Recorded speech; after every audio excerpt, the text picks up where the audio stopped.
ओम शांति। आज 22 मई 2026 का बाबा की मुरली से मीठा मीठा प्यारे वरदान को समझेंगे। बाबा ने आज कहा, मरजीवे जन्म की स्मृति द्वारा कर्म बंधन को संबंध में परिवर्तन करने वाले परोपकारी भव। अब इसका यथार्थ मतलब समझते हैं। तो बाबा कह रहे हैं कि लौकिक कर्म बंधन का संबंध अब मरजीवे जन्म के कारण श्रीमत के आधार पर सेवा के संबंध का आधार है। इसका मतलब देखो, पहले हमें समझना पड़ेगा कि लौकिक कर्म बंधन का मतलब क्या है, मरजीवा क्या होता है ना, तभी तो समझ में आएगा। तो बाबा कह रहे हैं कि लौकिक कर्म बंधन मतलब कि जो हमारे पुराने जन्मों या इस जन्म के कर्मों के कारण जो रिश्ते और बंधन हैं हमारे, जैसे परिवार या मित्र आदि जो भी हमारे संबंधी हैं, तो अब ये संबंध तो कर्मों के आधार पर चलते हैं। ठीक है। तो बाबा कह रहे हैं कि लौकिक कर्म बंधन का संबंध अब मरजीवे जन्म के कारण, मरजीवा मतलब कि जो बाहरी दुनिया, इस देह और देह के जितने भी संबंध हैं उनको छोड़कर अब ईश्वरीय परिवार में जन्म लेना, मतलब ईश्वरीय परिवार को अपनाना, ईश्वरीय जीवन को हम अपनाना। ठीक है। तो अब बाबा बोल रहे हैं कि लौकिक कर्म बंधन का जो संबंध है अब उसको मरजीवे जन्म के कारण श्रीमत के आधार पर सेवा का संबंध का आधार है। मतलब लौकिक में भी क्या है कि सेवा का संबंध को अपनाना है।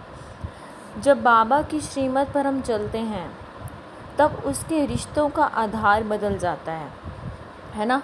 तो क्या आधार रह जाता है कि बाबा कह रहे हैं सेवा का आधार रखना है उनके प्रति भी।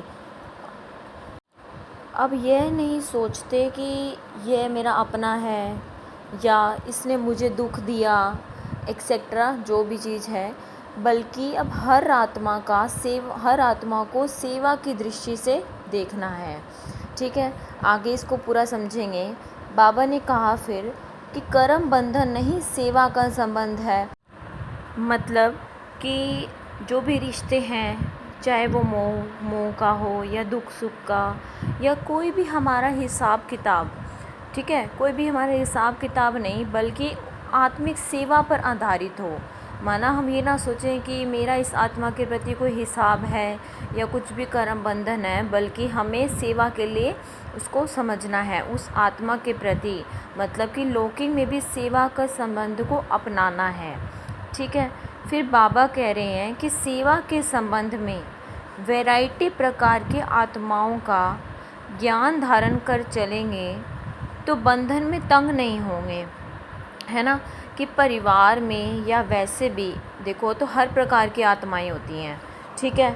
चाहे वो कोई अच्छी आत्मा हो या कोई कमज़ोर हो, क्रोधी हो, भिन्न भिन्न संस्कारों वाली आत्माएं होती हैं। तो बाबा कह रहे हैं कि अगर हम ये समझकर चलेंगे कि हर आत्मा अलग अलग संस्कार और अलग अलग अवस्था वाली है ना। हर आत्मा के अलग संस्कार हैं। ठीक है। और हर किसी की भी अवस्था अभी अपनी अपनी है, तो हम उनके व्यवहार से परेशान नहीं होंगे अगर हम यह समझेंगे कि अब बाबा उसके बाद कह रहे हैं, लेकिन अति पाप आत्मा, अपकारी आत्मा से भी नफ़रत व घृणा के बजाय रहम दिल बन तरस की भावना रखते हुए सेवा का संबंध समझकर सेवा करेंगे तो नामी ग्रामी विश्व कल्याणकारी गाए जाएंगे। अब देखो कि चाहे कितनी भी पाप आत्मा हो, है ना, चाहे कैसी भी पाप आत्मा हो या कोई अपकारी हो जिसने आपके साथ बहुत बुरा किया हो, है ना, तो उनसे भी नफ़रत के बजाय रहम दिल बनना है। बाबा कई बार मुरली में कहते हैं ना, चाहे कैसे भी हो पर उनके प्रति रहम दिल हो, रहम की भावना आए। जैसे बाबा रहम दिल है ना, तो वैसे ही।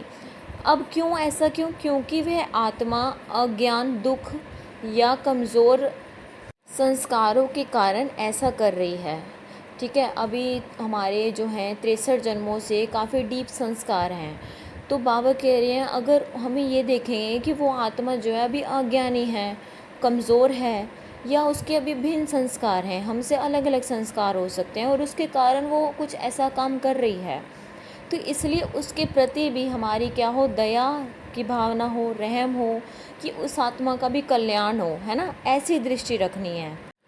इसका मतलब कि कोई गलत कर रहा है या गलत बातों को मानना सही नहीं है, बस ये है कि उनके प्रति दिल में नफ़रत ना हो, ठीक है। उसके बाद बाबा कह रहे हैं कि सेवा का संबंध समझकर सेवा करेंगे तो नामी ग्रामी विश्व कल्याणकारी व परोपकारी गाए जाएंगे, ठीक है। अगर हमारी यह दृष्टि होगी कि ये आत्मा भी कल्याण की अधिकारी है या मुझे इसे शुभ भावना और शक्ति देनी है ना, क्योंकि अभी के टाइम पर जो है किसी भी आत्मा में कोई भी कला नहीं है, हर आत्मा कमज़ोर है। तो अगर हमारा उनके प्रति कोई भी बंधन है तो हमें उन सेवा समझनी चाहिए कि हमें जो है इन आत्माओं को शक्ति देनी है, ठीक है। तो उन आत्माओं के प्रति हमारी कुछ घृणा की भावना नहीं होनी चाहिए। तो बाबा यह कह रहे हैं कि हमारी सेवा है तो हम क्या बन जाएंगे, नामी ग्रामी विश्व कल्याणकारी परोपकारी गाए जाएंगे। तो ऐसी आत्मा जिसके सभी के प्रति विश्व कल्याण की भावना हो, माना सबके प्रति कल्याण की सोचते हो या किसी को दुख नहीं देने वाली हो, ऐसा अगर होगा तो वो विश्व कल्याणकारी और परोपकारी तो गाए जाएंगे। तो ठीक है, हमें समझ में आ गया कि बाबा क्या कह रहे हैं। अब इसको हम सार में समझते हैं। तो देखो, हमें क्या है, अपने पुराने हिसाब किताब में नहीं फंसना, ठीक है। और अगर कोई आत्मा हमें दुख दे रही है या कुछ भी कर रही है तो उसके प्रति दया की भावना रखनी है कि अभी ये आत्मा कमज़ोर है, उसकी जो है अभी अपने संस्कारों के वश है आत्मा, ठीक है। तो उस आत्मा के प्रति भी सेवा की दृष्टि से देखना, सबका कल्याण की भावना रखना, तो वो विश्व कल्याणकारी गाए जाएंगे। अच्छा।